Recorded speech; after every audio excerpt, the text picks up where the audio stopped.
Disney is having a great time right now. It's got Star Wars, Marvel movies, Pixar, and even a streaming service to watch them on. Perhaps the money-making super franchise that's going to feed Disney Plus the most is their trend of live-action remakes. Movies like The Lion King, The Jungle Book, Cinderella, and Aladdin all made a ton of money, so be prepared for a lot more. At this point, it might be easier to name all the movies that won't be remade, but we'll just jump into the ones in development. Here are all the Disney live-action remakes that are officially announced or rumored to be in development.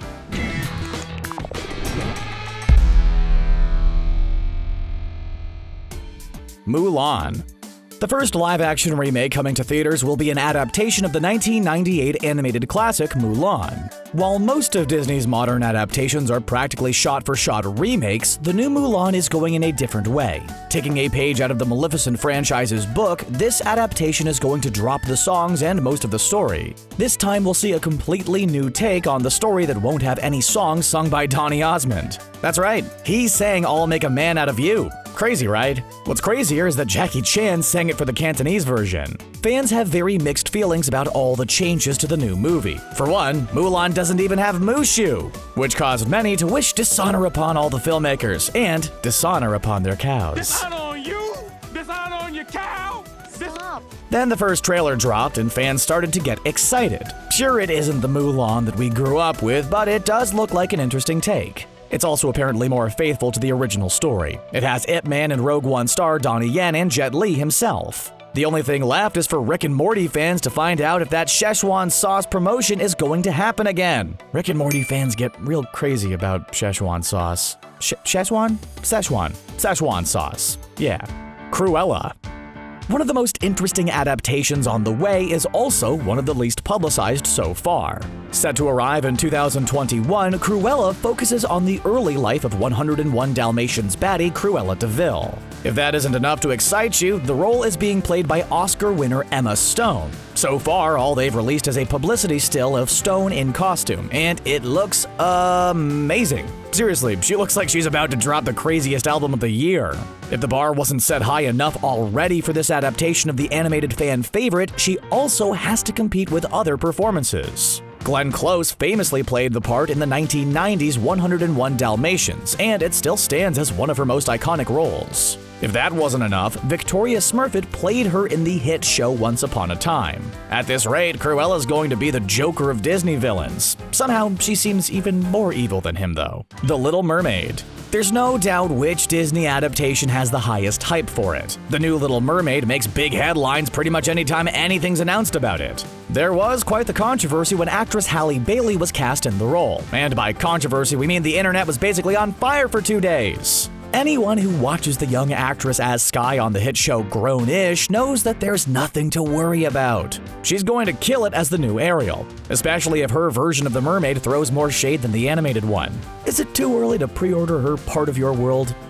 Probably. There are a lot of rumors swirling around about the rest of the cast. Awkwafina as Scuttle, Jacob Tremblay as Flounder, and Javier Bardem as King Triton are just a few of the ones swirling around. Sorry, One Direction fans, but Harry Styles will not be Prince Eric. We will be getting Hamilton's Daveed Diggs as Sebastian, and possibly Melissa McCarthy as Ursula. We don't have a release date for it yet, but in the meantime, we can always watch the live performance starring Queen Latifah, who was obviously not auditioning for the movie role. Tink.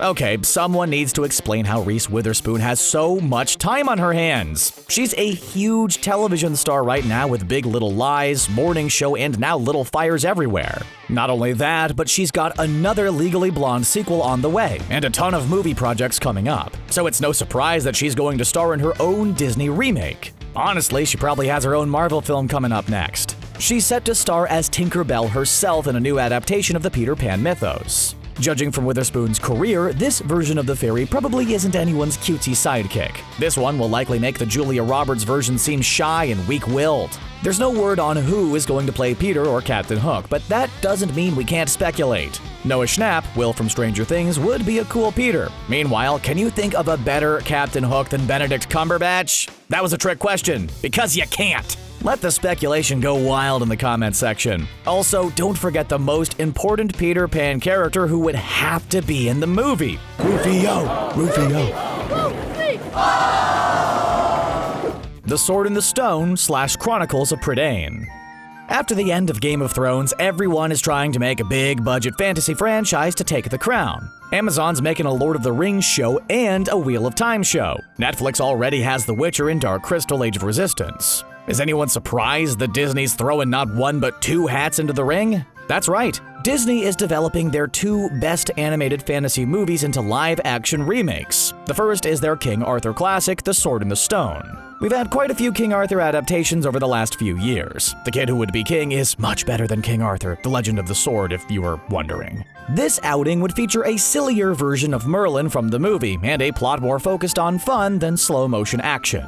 They'll likely cast an unknown younger actor to play Arthur, but they'll need someone with great comedic and dramatic chops for Merlin. Bill Nighy would obviously be a perfect choice. He was both Billy Mack and Davy Jones. The more interesting choice that Disney's going for is an adaptation of their cult classic, The Black Cauldron. If you haven't seen it, the movie follows a young boy named Taran who stands against the Horned King, who is seeking the titular cauldron. It's famous for causing all of our worst childhood nightmares, so we're all pretty nervous about this one. Especially since it seems like they're going to take it very seriously. For starters, they've renamed it The Chronicles of PRYDAIN, so unfortunately, we'll all have to see an even more terrifying army of the dead. Great! No need to sleep anytime soon. Chip and Dale, Rescue Rangers. What's the best television show of 1988? If you said Cheers, Night Court, or Dallas, you are 100% wrong. The only acceptable question to that is Chip and Dale, Rescue Rangers. Yeah, I can't help it. So if you're also aware that it is one of the most legendary shows of all time, you'll be very happy to hear about the upcoming movie. That's right, there is a film remake of the classic series rumored to be in development at this very moment. Lonely Island's Akiva Schaffer is set to direct a script from Crazy Ex-Girlfriends Dan Greger and Doug Mand. This take on the film will obviously feature heavy CGI. It'll also have a lot of meta humor that will make fun of how ridiculous it is. It's also pretty likely that other members of Lonely Island could come aboard. The only question is, do you think Andy Samberg is more of a Chip or a Dale? David Harbour also 100% has to play Jack. He already has the mustache. Also, he has the body type. Actually, he might already be a live-action Jack from Rescue Rangers, and we just never noticed. Rose Red. Okay, we've all seen Snow White and the Seven Dwarfs 1,000 times. Shouldn't it be dwarves? Has that film had a typo for over 80 years and nobody noticed? What you probably don't know about the Snow White story is that the famous princess actually had a sister. That's right, the original Disney heroine wasn't an only child after all. She had a sister named Rose Red. Not sure why they don't have the same last name, but whatever.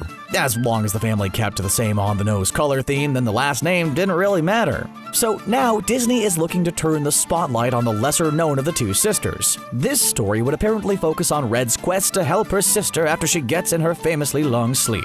There will likely be a long casting call to find the perfect actress to play the titular character, but there's only one real choice. Little Women and Lady Bird star Saoirse Ronan would be the perfect actress to play Snow White's lesser-known sister. She would easily help the role rise above the fact that it's kind of a joke. Still, this take on the story has to be better than Mirror Mirror was, right? Prince Charming. These live-action remakes earn quite a lot of money for Disney, so it's not surprising that they're starting to get a little nutso with some of their ideas. For instance, Disney is making a movie about Prince Charming for some reason.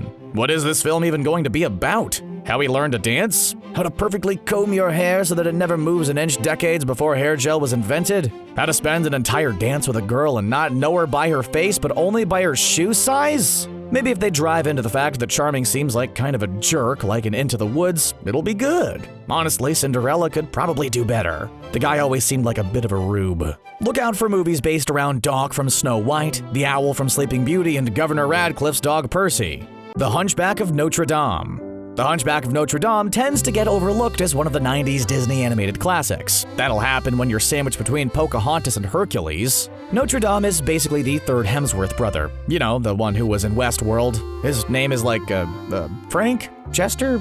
I got nothing. So maybe it'll finally get its due when it gets adapted into a live-action remake. There's a really good chance that Ben Mendelsohn is going to play Frollo. If there's a sinister evildoer role out there, it's about 80% certain that it will go to Ben Mendelsohn. He was a baddie in Rogue One, Ready Player One, Robin Hood, The Dark Knight Rises. The facts just speak for themselves. Maybe they'll even cast that third Hemsworth as Quasimodo against Liam or Chris as that night guy. They could have some nice meta-commentary about how some people are overshadowed and easily forget. Luke! His name is Luke Hemsworth. Some things just come to you when you aren't thinking about it. Lilo and Stitch. Lilo and Stitch may be the ultimate love it or hate it Disney movie. For some, it marks the end of the 90s animated renaissance, while others view it as the last classic of that era. It's easy to see why. In a time before Rocket Raccoon, some people weren't as sold on a cute little alien psychopath. Now that Disney's perfected that art, it's the perfect time to revisit the franchise. The film may look pretty ridiculous on the outside, but with its alien action and loving story about family, it'd be perfect for a remake. The most important part of casting for this movie will undoubtedly be the part of Nani, Lilo's awesome sister/guardian. Knowing Hollywood though, instead of giving a Hawaiian actress a shot, they'd probably cast Emma Stone. Don't believe it? Google the movie Aloha. Regardless, maybe if Lilo and Stitch gets a new coat of paint on the big screen, we can all finally agree that it's a Disney classic. Pinocchio. Some classic Disney movies are a bit dated, and not in the way that an extremely goofy movie is, like the 90s threw up all over your television screen. These classics are kind of problematic when looked at with fresh eyes, so that brings up the question of how in the world are they going to do a live-action Pinocchio? If you haven't seen it in a while, you might not remember that it's a horrifyingly strange morality tale about punishing children. It's just the one with the little cricket, right? Jiminary? Something weird like that. If you've forgotten, it has that huge side plot about the guy who literally turns Pinocchio and other children into donkeys. Then Pinocchio gets away from him and is safe, but all the other kids are forgotten. There is no Disney SVU because Mariska Hargitay would shut that place down. They should definitely go the Mulan route on this one and basically burn it all with fire and start over. Robert Downey Jr. is rumored to play both Geppetto and Pinocchio. Wait, is it too late to burn it all with fire and start over again? Anyways, if Doolittle taught us anything, it's that if you offer him enough money, he'll pretty much do anything. Also, we're pretty sure his Italian accent will be up to par. Io sono Iron Man. Bambi. There are essentially two types of Disney movies out there.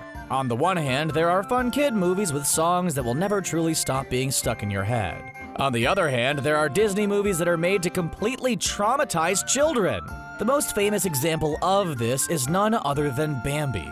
It taught millions of viewers that woodland creatures have adorable lives. Characters like Thumper and Flower are so friggin' cute that you just want to run out and buy their stuffed animals and hug them all day. It also taught millions of viewers that those same adorable animals live in a terrifying world of carnage and loss. The scene with Bambi's mother ranks among the most traumatic film moments of all time. Somewhere in between Spider-Man fading away in Infinity War and Brad Pitt finding out what was inside that box in Seven.